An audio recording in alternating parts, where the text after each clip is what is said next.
સમૂહ માધ્યમોની જવાબદારી માત્ર બનાવો કે ઘટનાઓના સમાચારો પહોંચાડવા પૂરતી સીમિત નથી, પરંતુ સમાજમાં સકારાત્મક પરિવર્તન અને જનજાગૃતિ લાવવી એ પણ તેમની નૈતિક ફરજ છે. આ જ નૈતિક જવાબદારીનું ઉત્કૃષ્ટ ઉદાહરણ પૂરું પાડતા પર્યાવરણની જાળવણી અને પ્લાસ્ટિકના દૂષણને નાથવાના ઉદ્દેશ્ય સાથે અંકલેશ્વર ખાતે એક સરાહનીય સામાજિક પહેલ હાથ ધરવામાં આવી હતી, જેમાં કાપડની થેલી અપનાવો, પર્યાવરણ બચાવોના ઉત્તમ સંદેશ સાથે હમ ટીવી ભરૂચ ન્યૂઝ તેમજ વિતરણ ભાગીદાર સારથી હેલ્પ ફાઉન્ડેશનના સંયુક્ત ઉપક્રમે નિઃશુલ્ક શાકભાજી બેગ વિતરણ કાર્યક્રમ સફળતાપૂર્વક યોજાયો હતો.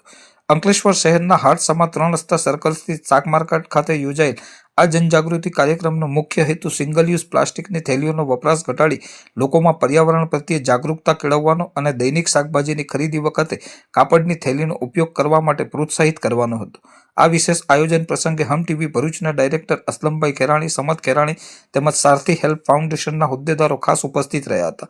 આ કાર્યક્રમ દરમિયાન વિશાળ સંખ્યામાં અંકલેશ્વરના નાગરિકો જોડાયા હતા. ઉપસ્થિત તમામ મહાનુભાવોએ શહેરીજનોને પ્લાસ્ટિક મુક્ત પર્યાવરણના નિર્માણ માટે આગળ આવવા અપીલ કરી હતી અને પર્યાવરણ બચાવવાનું આહવાન કર્યું હતું.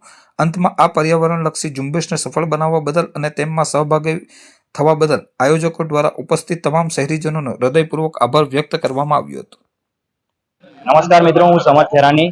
આજરોજ આપણે અંકલેશ્વરના 3 રસ્તા શાક માર્કેટ ખાતે જ્યાં સૌથી વધારે પ્લાસ્ટિકનો બેગનો શાકભાજીમાં ઉપયોગ થતો હોય છે તેને અટકાવવા માટે અને પર્યાવરણનો એક સંદેશ આપવા માટે આજે આપણે બેગનું વિતરણ કરી રહ્યા છીએ. આ કાપડની થેલી હોવાના કારણે પર્યાવરણને નુકસાન થતું નથી. તદુપરાંત પર્યાવરણની જાળવણી થઈ શકે છે. પ્લાસ્ટિકના ઉપયોગથી ખાસ કરીને પર્યાવરણ અને પશુ પક્ષીઓને પણ નુકસાન થતું હોય છે. ત્યારે અમે અપીલ કરીએ છીએ હમ ટીવી ભરૂચ ન્યૂઝ ચેનલ પરથી કે વધુમાં વધુ તમે આ કાપડની થેલીનો ઉપયોગ કરો. રોજ અંકલેશ્વર ખાતે કાપડમાંથી બનાવેલી જે ઇકો ફ્રેન્ડલી થેલીઓ જે છે એનું વિતરણનો કાર્યક્રમ નું આયોજન કરવામાં આવ્યું હતું. આજે એનું વિતરણ કરવામાં આવ્યું, જેમાં સારથી ફાઉન્ડેશન, હેલ્પ ફાઉન્ડેશન તથા હમ ટીવી ના અસલમભાઈ ખેરાણી જે છે તેના સહયોગથી આ કાર્યક્રમનું આયોજન કરવામાં આવ્યું હતું. માનનીય વડાપ્રધાનશ્રીના જે સ્વચ્છતા અભિયાન જે છે તેના એ મહાઅભિયાનના એક નાનકડા ભાગ રૂપે આ અંકલેશ્વર શહેર અને અંકલેશ્વર ડિવિઝન વિસ્તારના જે નાગરિકો છે એના દ્વારા જે આ મુહિમ જે હાથમાં લેવામાં આવી છે તે ખૂબ જ સરાહનીય છે.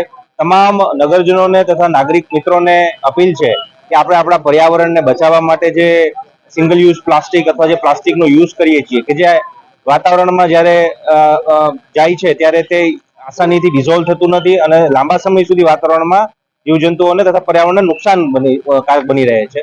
તો તેને દૂર કરીએ અને આ ઇકો ફ્રેન્ડલી કે જે કાપડમાંથી બનતા જે બેગ છે, કાપડ છે, કાગળ છે વગેરે કે જે આસાનીથી પર્યાવરણમાં ડિઝોલ્વ થઈ જાય છે અથવા એને નુકસાન નથી કરતા તેવા પદાર્થોમાંથી બનતા કેરી બેગનો આપણે ઉપયોગ કરવા માટે અપીલ કરીએ છીએ અને એના એક પ્રોત્સાહનના ભાગરૂપે આજનો કાર્યક્રમનું આયોજન કરવામાં આવ્યું. सबसे पहले स्वतंत्रता दिवस की हार्दिक शुभकामनाएं.